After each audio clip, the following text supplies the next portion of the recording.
যেভাবে খেয়াল রাখবেন কেউ ধরবেন না, খালি মার করে না। এদের এখানে অনেক কিছু আছে। ওয়েট ওয়েট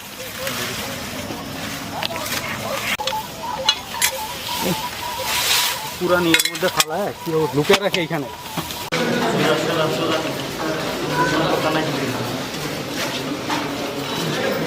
মাথা সামনে থেকে ডিস্টার্ব করতেছো তুমি।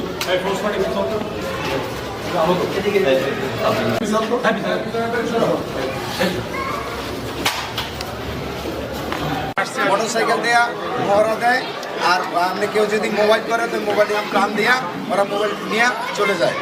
আর ওরা এনে গাঞ্জার আসর বয়সে আর কি ম্যাক্সিমাম ছেলে মানে গাঞ্জা খায়, এই রোড গার্ডে হাঁটে।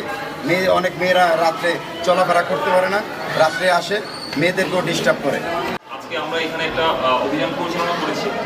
অভিযানটা মূলত পরিচালনা করা হয়েছে ড্যামরার মাতুয়েল এই অংশে। এখানে আমাদের নিজস্ব গোয়েন্দা তৎপরতা বজায় রেখেছিলাম এবং এই এলাকায় কখন এই ছেলেপেলে আসে, যাতায়াত করে এবং চাঁদা তুলে অন্যান্য খারাপ কাজের সাথে সংশ্লিষ্ট হয়, এগুলো আমরা নজর করে রাখছিলাম। এরই ধারাবাহিকতায় আমরা আজকে এই এলাকাতে আমাদের ড্রোন ফুটেজের মাধ্যমে প্রথমে তাদের আস্তানাকে শনাক্ত করি এবং তাদের চলাচলের গতিপথ এবং তার চলাচলের সময় এই জিনিসগুলোকে আমরা প্রথমে আইডেন্টিফাই করে নিই। তারপরে আমরা আজকে সন্ধ্যা 6টা থেকেই মূলত উৎপাদন শুরু করি এবং তাদের এই যে জায়গা যেটা আছে এখানে আমরা রেড দেওয়ার জন্য আমাদের প্রয়োজনীয় ব্যবস্থা এবং প্রয়োজনীয়ভাবে আমরা এলাকার মধ্যে আমাদের নিজস্ব যে বাহিনী আছে, যে টহল দল এবং অন্যান্য অপারেশন দল সমন্বয় করে একসাথে আমরা কার্যকর করি। সন্ধ্যা 7:30-এর দিকে আমরা এই এলাকাতে একযোগে অপারেশন পরিচালনা করি এবং আমাদের অপারেশন পরিচালনার সাথে সাথেই তাদের কিছু ব্যক্তি তারা নিজেদের জীবনকে বাঁচানোর জন্য তাদের আস্তানা ছেড়ে আশেপাশে যে পানি আছে, যে ডোবা এবং এতে ঝাঁপ দেয়। আপনি যদি দেখেন যে এখানে যে আমরা টাকা উদ্ধার করেছি, এই টাকাগুলো সবই ভেজা এবং মানিব্যাগ এবং অন্যান্য যে জিনিসপত্রগুলো আছে ম্যাক্সিমাম ভেজা, কারণ এগুলো নিয়ে তারা পানিতে ঝাঁপ দেয়। পানিতে ঝাঁপ দেওয়ার পরও তাদের একটা বিশ্বাস ছিল যে তারা এখান থেকে পালিয়ে যেতে পারবে, বাট তারা আনফর্চুনেটলি যে সেনাবাহিনীর অপারেশন যখন হয় তখন আমরা অপারেশন এমনভাবেই করি যাতে পালানোর পথটাকে আপনাকে বন্ধ করে দিই।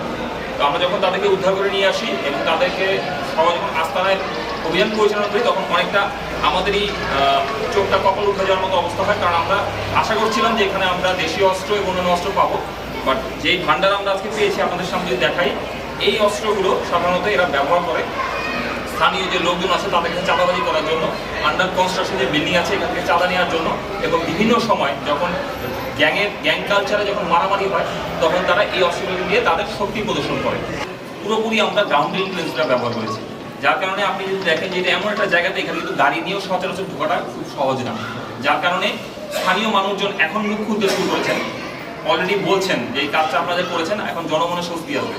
বাট এই কাজটা আমাদের বিভিন্ন জায়গাতে আমরা চলমান রেখেছি। দেখেন যে এখানে তারা এই গ্যাসের পাইপের রড কেটে তারা এই যে এরকম চাইনিজ কুড়াল বা ধারলো কুড়াল তারা তৈরি করে, এই ধরনের জিনিসপত্র নিয়ে তারা ওখানে ঘুরে বেড়ায় এবং বিভিন্ন সময় যখন দুই গ্রুপের মধ্যে মারামারি গন্ডগোল হয় তখন তারা এই কাজগুলো করে। এইখানে এই দেখতে পাচ্ছেন যে চাপাতি অন্য জিনিসপত্র এগুলো সব ব্যবহৃত হয় সাধারণত এক পক্ষকে আরেক পক্ষকে শক্তি প্রদর্শনের জন্য। তাদের ব্যবস্থা অবশ্যই দোকানে থাকার কথা, এটা কোনো ভঙ্গল বা ঝোপঝাড়া থাকার কথা না। অপরাধী যেই হন, যত বড়ই হন, যা কিছুই হন, যতক্ষণ পর্যন্ত সেনাবাহিনী মাঠে আছে এখানে রংবাজি করা কিংবা কোনো ধরনের সুযোগ নেওয়ার কোনো এক্সট্রা কোনো অবকাশ নেই।